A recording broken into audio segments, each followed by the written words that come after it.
Jas. Lama tak nampak. Encik ni busy buat apa? Tengok busy je. Asyik tak masuk tugas je. Gurau. Kurang ajar kau Aku kerja bukan tak kerja. Habis kerja aku bakar lemang. Ni ada satu ni lemang. Aku memang nak bagi untuk kau. Jadi raya pertama tak payahlah cari lagi. Nah, aku bagi kau ni. Terima kasih lah, Jas. Susah-susah je bagi lemang ni. Macam ringannya lemang ni. Tak apalah, Jas. Terima kasih banyak Jas. Tapi Jas, saya nak beritahu. Untung Jas bagi saya lemang ni. Raya pertama saya cuti, Jas. Walaupun saya tak ada cuti fasa-fasa, raya pertama saya off.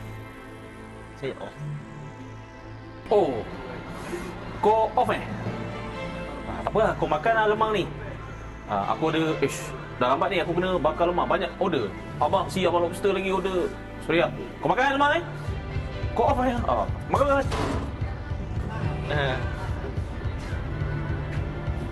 Pelik je orang tua ni.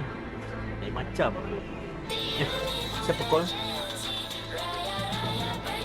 Aduh, malam-malam ni orderly call. Ada apa lagi orderly ni?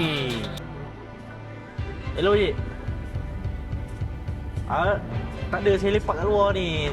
Tadi encah saya ni, Cik Azmil yang paling disegani ni bagi saya lemang. Tahu dah lemang nak puji dia. Tak adalah, bukan sebab dia bagi lemang saya puji dia. Kenapa, Cik? Tak, ni off kau ni raya pertama tu kena tukar. Tukar Nazmil Wah, asam. Cepat dia buat kerja Patutlah bagi lemang. Rupanya ada udang di sebalik lemang. Kosong. Tenanglah kau teriak ya.